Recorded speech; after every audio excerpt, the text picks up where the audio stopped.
62 रुपए तक ये शेयर जा सकता है बैंक ऑफ महाराष्ट्र का। बाकी भी जो आंकड़े आ रहे हैं, पीपीओपी यानी कि pre provisioning operating profit, provisioning से पहले का जो प्रॉफिट है वो 12% बढ़कर ऑपरेटिंग प्रॉफिट करीब 2570 करोड़ रुपए। तो इस फ्रंट पर और एनआई के फ्रंट पर अच्छे नतीजे, सॉलिड नतीजे। और अब देखिए रफ्तार थोड़ी सी और बढ़ गई है शेयर की, करीब हो गई है 2.25-3% की।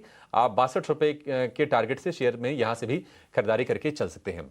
और चलिए, कल हमारी बातचीत हो रही थी एक फंडामेंटल एक्सपर्ट से, राजेश अग्रवाल हमारे साथ थे। उनका ये कहना था कि bank of Maharashtra PSU banking में अगर किसी को छोटा बैंक चुनना है तो सबसे ये स्ट्रांग है। एनआईआई यानी कि ब्याज से जो कमाई होती है बैंक को, वो 17.5% बढ़ी है और ये 3,292 करोड़ रुपए पर पहुंची है। अगर हम ग्रॉस एनपीए की बात करें तो ये बिना बदलाव के करीब करीब 1.74% पर ये है और नेट एनपीए बिना बदलाव के हैं 0.18% पर। तो ये एनपीए बढ़े नहीं हैं बैंक के, वो जस के तस हैं। और एनआईआई में बढ़िया इंक्रीज हम देख रहे हैं। प्रॉफिट के आंकड़ों का इंतजार है, लेकिन प्राइमा फेसी हम देख रहे हैं कि नतीजे इसके ठीक ठाक लग रहे हैं। करीब 2% ऊपर ये शेयर है, छोटे साइज का बैंक, मिड कैप कैटेगरी का। बैंक ऑफ महाराष्ट्र, एक राय हम इस पर लेंगे मानस जी आपसे, जरा चार्ट चेक करेंगे। देखिए, पिछले करीब 3 मंथ से अगर आप देखें तो स्टॉक में स्ट्रेंथ दिख रही है, हाई टॉप साइड बॉटम दिख रहे हैं। पैटर्न को देख के लग रहा है कि शायद एक शॉर्ट टर्म करेक्शन कंप्लीट हुआ है। 55 के स्टॉप लॉस से एक पोजीशन ट्रेड लिया जा सकता है। जो नेक्स्ट टारगेट होगा वो 61-62 रुपीज की रेंज में होगा।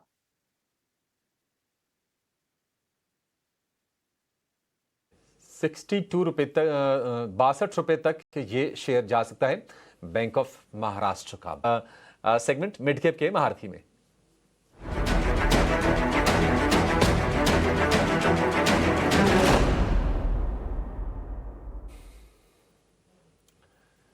एसबीआई कैप सिक्योरिटीज के सनी अग्रवाल हमारे साथ हैं। सनी जी, बहुत शुक्रिया आपका समय देने के लिए, स्वागत है। बताइए आज आपने कौन से शेयर पर भरोसा जताया है और क्यों चुना है आपने उसे?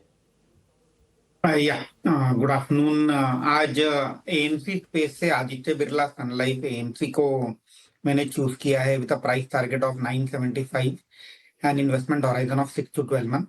बेसिकली आदित्य बिरला ग्रुप की एसेट मैनेजमेंट कंपनी है जिसमें मोटा मोटी 50% से एक आदित्य बिरला ग्रुप की और 24% से एक सन लाइफ की है।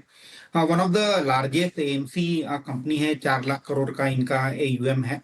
और जो रिसेंटली एमसी का डेटा आया था जून मंथ का, उसके चलते हमने ये पाया कि जो क्यू ऑन क्यू ग्रोथ है इनके जो ओवरऑल एयूएम में है वो 5% की हमें दिख रही है, विच इंडिकेट कि अगर मैं इसको एनुअलाइज करता हूँ तो तकरीबन 15 से 20% की एयूएम ग्रोथ आने की उम्मीद करते हैं हम आने वाले साल में FY26 में।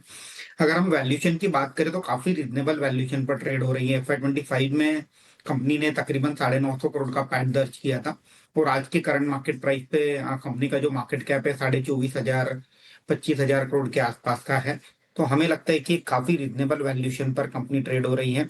आने वाले साल में FY26 में हमें लगता है कि कंपनी तकरीबन 1,050 करोड़ का प्रॉफिट दर्ज करेगी और FY27 में तकरीबन 1,250 करोड़ का प्रॉफिट दर्ज करेगी। तो अगर मैं FY27 पे बात करता हूँ, तकरीबन 19.5 times 20 times price to earning multiple पर हमें ये बुक मिल रही है। ROE is very healthy, close to 21-22%। Dividend pay out ratio usually AMC company में काफी बेहतर होता है। तो अगर आप आदित्य बिरला एएमसी का भी देखेंगे, क्लोज टू 74% 75% के आसपास का डिविडेंड पे आउट रेशियो है। Keeping all this in mind, मुझे लगता है कि एक अच्छा क्वालिटी स्टॉक है, पोर्टफोलियो में ऐड करने का समय है। जैसे ही मार्केट में मोमेंटम सुधरेगा, मुझे लगता है कि एएमसी कंपनी में फिर से हम एक स्ट्रॉन्ग अपमूव आते हुए देखेंगे। And looking at an Aditya Birla AMC valuation, मुझे लगता है कि एक डिसेंट रिस्क रिवॉर्ड पर ये कंपनी पोर्टफोलियो में ऐड करने का मौका दे रही है।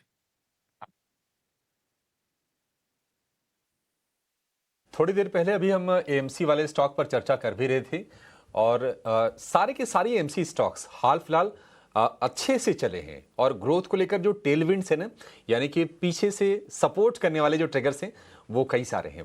तो एबीएसएल एएमसी 975 रुपए का टारगेट, 1 साल की अवधि आप लगा के चलिए इसमें, और 855 रुपए के आसपास के प्राइजेस हैं। तो डिसेंट अपसाइड आपको इस शेयर में मिल जाएगा। सनी, बहुत शुक्रिया आपका समय देने के लिए और ये बेहतरीन शेयर हमारे दर्शकों को सुझाने के लिए।